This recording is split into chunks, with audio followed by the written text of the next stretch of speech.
parents, the child goes to the teacher who will guide that child. What do you mean by external moral authority?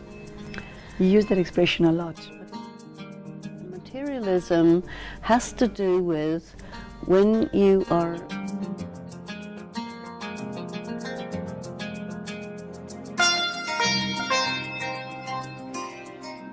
Hello, it's great to have all of you back for the course in Values and Spirituality. Today we will be taking up the subject of Declaration of Human Values.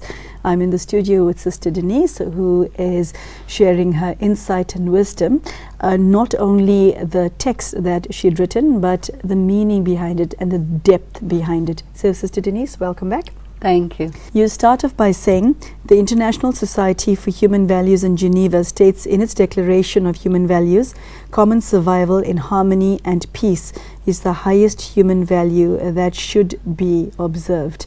I must say, even the word harmony has a very beautiful ring to it. What is it about this value, or shall I say values, harmony and peace, that makes them the highest of human values? Well, I would like to focus on harmony. We haven't talked about harmony so far. And the analogy that I sometimes think about is an orchestra. Because human society is made up of all sorts of people who are very different from each other. And in an orchestra, you get the wind instruments, string instruments, brass, timpani, all sorts of things. And when an orchestra begins, the conductor will tune the orchestra. The conductor will get an A sounded, and the whole orchestra has to tune to that A. And then, even though each set of instruments is playing a different tune, in a way, the whole thing together becomes harmonious. That's the symphony. And to me, that's quite a useful analogy for human society. We don't want to be all identical. This is not about that. So harmony, another analogy for harmony is nature. Nature, whenever you leave nature alone, it'll grow all sorts of plants, rocks, this, that, weather patterns and so on, and it always looks good. It always looks elegant. And so nature is a very good teacher for us, I think, because each of the different elements of the ecological system work together. And the problem that we find in the concerns about climate change is the impact of the human factor. The ancient traditional societies lived in harmony with nature, but modern society uses nature, exploits nature, and you can see that this attribute of disharmony is something that really is a big issue for us. So harmony, I think, is a key. It considers all other human interests subordinate to this value, because only common survival in harmony and peace gives us the best chance to develop as human beings. What comes to mind is that if it's so universal, why is there so much evidence to the contrary in the world that we currently live in? If this is what people want, why is the world not this? Why is the world not harmonious? Because of ego. You have to elaborate. Ego means that you want to be comfortable within yourself. And if anyone or anything around you doesn't fit with that, instead of you adjusting to it to create harmony, you will further distance yourself from it and classify that thing or that person as bad or in the way or intrusive, you see. And this is because of lack of spiritual power. One of the spiritual powers that we learn about in Brahma Kumaris We call it the power of accommodation. I think the power of accommodation is a key ingredient to establishing harmony. And it's not a virtue, it's a power. And why it's called a power is because it really requires a lot of personal power and decision to go and harmonize yourself with someone who isn't naturally in harmony with you. So if you don't have that spiritual power within you, then you remain in discord or in dissonance. And discord is another word for conflict. Mm-hmm. You speak in the next sentence of the importance of education in helping the nation play a mature role in the global community. What do you mean by that? I think that in the educational environment, you want to learn about harmony. You have to study what brings things into harmony, resonance, dissonance, when something is sharp or flat. So you have to understand music to understand harmony. And music is a language which corresponds to the frequency of your brainwaves. So a human being, a human soul, is not just light, but it also has a tone and a frequency. Now, when a human spirit is tuned to God, then the frequency of that human soul has a tendency to harmonize with any other human soul. And when that soul is disconnected, then the frequency becomes a little flat. And then instead of being in harmony with other souls, the tendency is to be in dissonance or discord. And this is why we experience difficulty, conflict, difference of opinion, and so on with other people. In harmony, the difference is not a problem. In disharmony, it's very much of a problem. So we have to really try to be sensitive to that original note. I think each and every soul has their own particular note, their own particular frequency. And meditation is a way to tune yourself so that your note is always playing in a right way. While what you say sounds very beautiful and very spiritually attractive, the reality is the world has become a cacophony, and people have become rather accustomed to the cacophony. Although we may have a distant memory of harmony, but there's nothing in our reality to show how this can possibly exist again, and all it is a memory. How does one go back or go forward in order to find that note?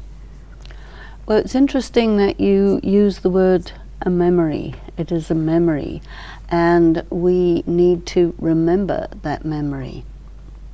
I think another example is that you find that people are very noisy. You go into an eating place, say, if you have just two people eating together, they speak to each other at a normal decibel rate. You get other people coming in there, you start competition. And in an environment of competition, you're going to raise the decibel level so that you can be heard.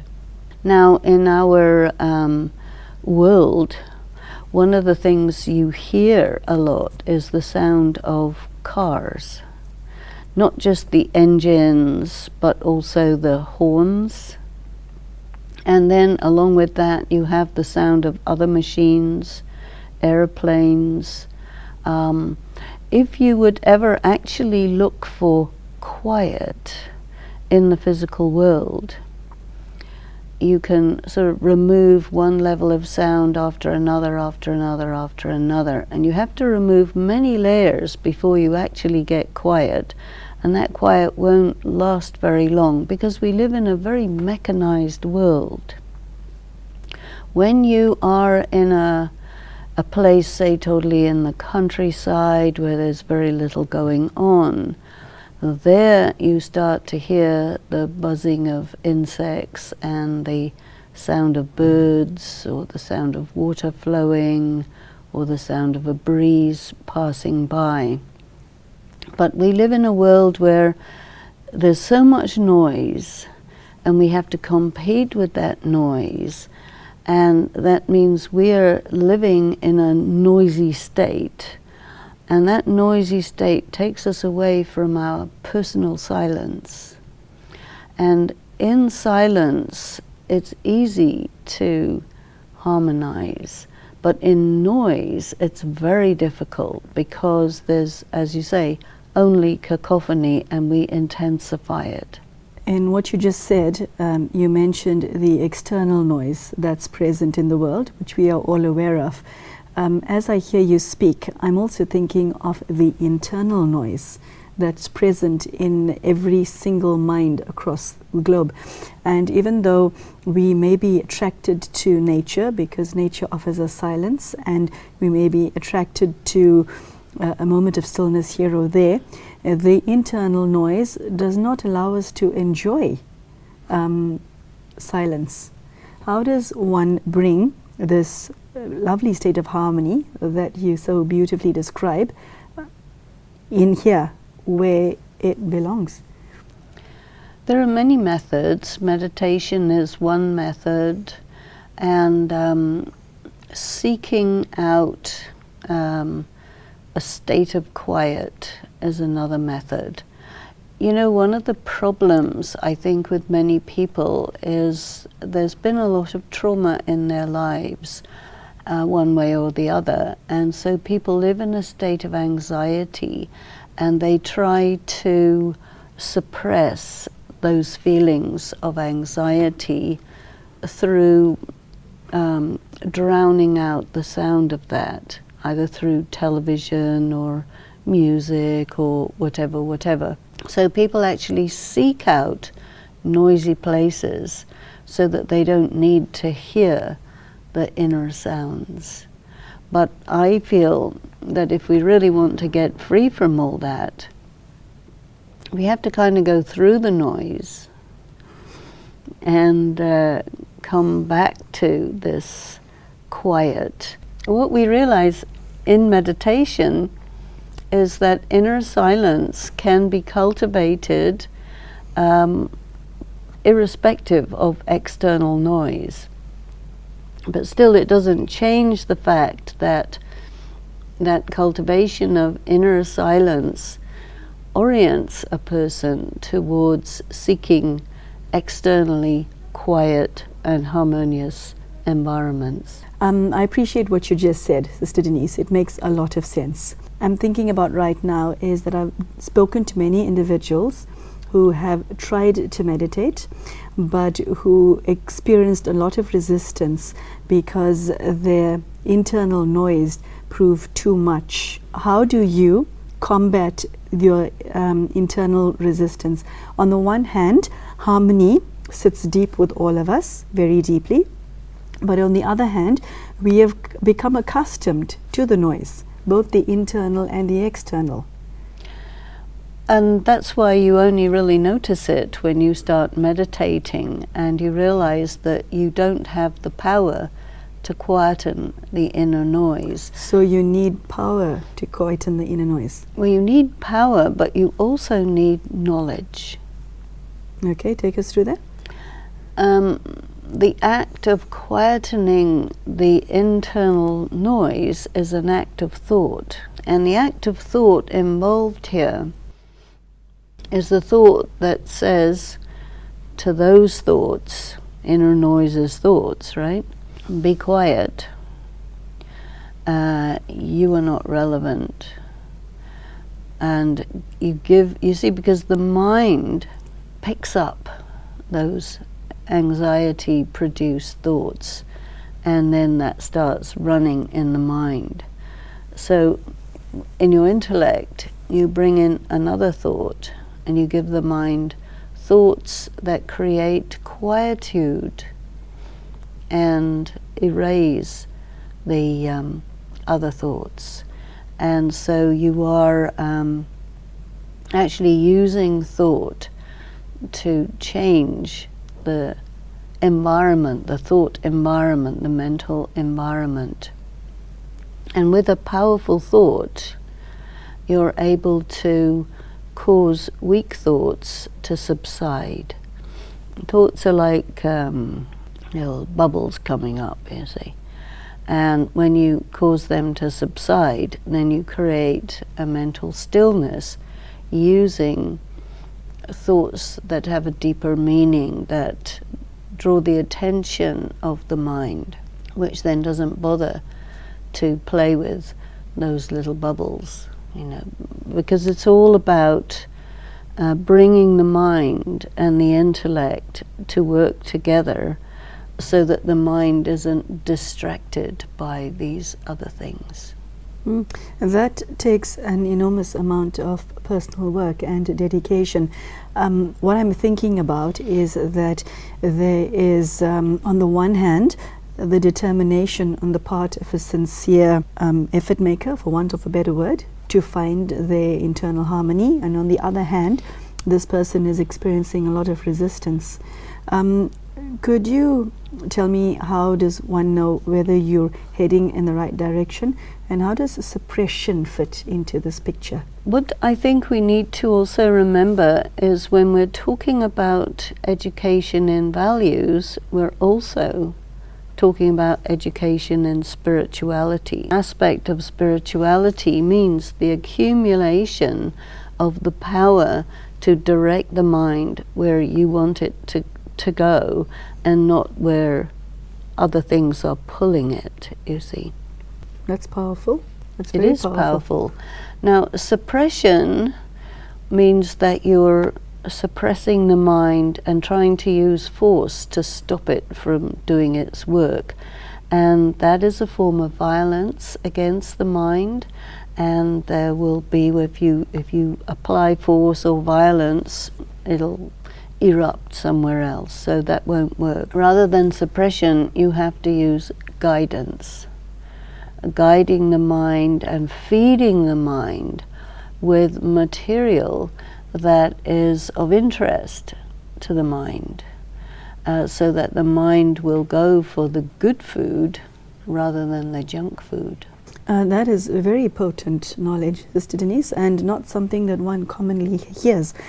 You know, as I hear you speak, what strikes me is that every other education one embarks on, whether it be at primary or secondary or tertiary level, at school or at university, college, whatever, it teaches us how to do.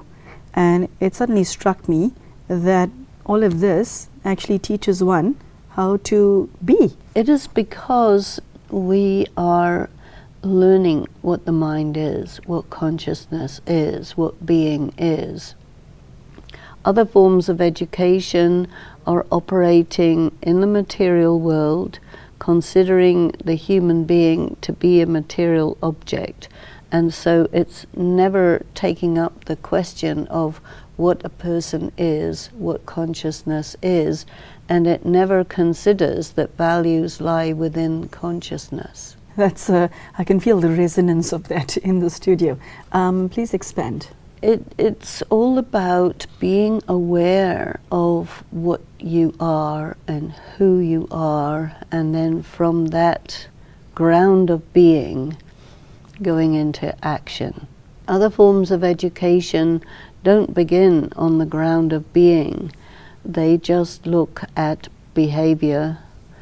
They look at the desire to get a person to be able to read, write, and count and get a job so that they can, reproduce and die, having had a perhaps rather meaningless life. Once you start looking at the human beings as primarily requiring meaning, Meaning is a very subtle thing, and your body doesn't require meaning, but your spirit does. So when you're looking at a human being as a physical object, then you see, okay, the society requires workers in order to perpetuate itself, but even that doesn't have meaning. Meaning really comes to life when you start to think of the individual and the community as collections of conscious entities. So this course is very fundamental, actually, and if you pay attention on yourself, on your community, on your children, on your people at work as being conscious entities that do well when there's meaning. And then you see meaningless drudgery work, which is so stressful for people, and it's only there so that somebody can get more money than they need. Doesn't have any meaning. And wherever a community is devoid of meaning and devoid of higher purpose, then the negative attributes start coming out, and then criminal behavior becomes justified.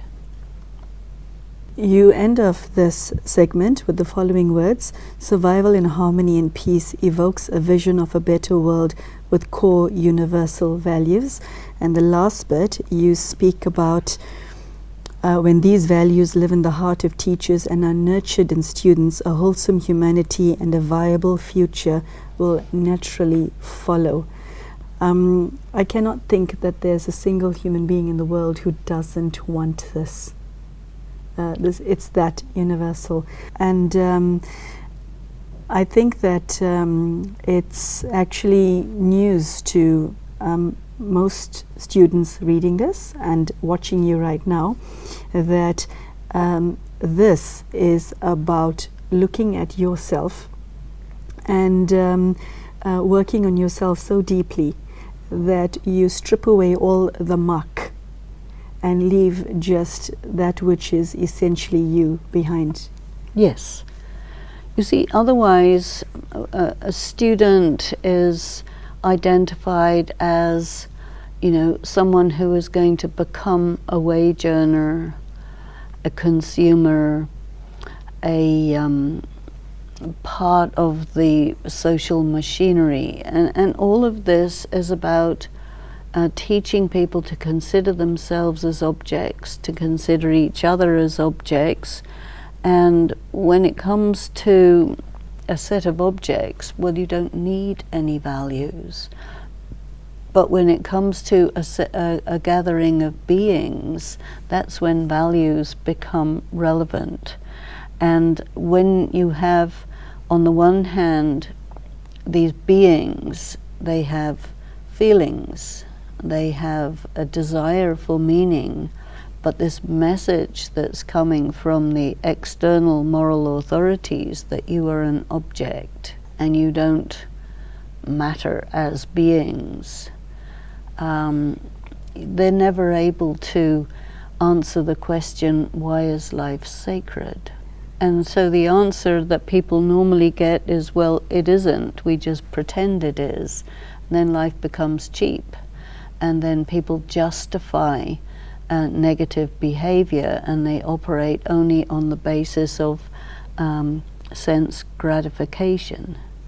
You know, we were talking earlier on about a new emerging group of young people who are not motivated by alcohol, sex and drugs, and people of this community can't quite figure out what that's about. But what we're seeing is that hedonism has perhaps reached a point of satiation, and then the next generation doesn't have a place for it, and are going more naturally into their inner world which is populated by these essential qualities of the soul, which are the foundation of your spiritually based value system. Well, we have to say goodbye to you right now. Sister Denise has taken us through the value of harmony, the virtue or power of harmony. She spoke about the power of accommodation, which I wouldn't have linked to the virtue of harmony. So that was quite an eye-opener for me. But what I liked about it, and this talk, is that the universality of harmony is something that we all cannot ignore, and irrespective of what you have become. Sister Denise has shared how we can simply, through hard work, take away all that we have become, remove all of that, and go back to that which we originally are. It is that simple, and why not do that? That's the question I leave with you today. Thank you, Sister Denise, for sharing your half an hour with us. Thank you. Thank you for spending your time with us. I do hope that you have found some food for thought in today's episode. Take care and goodbye.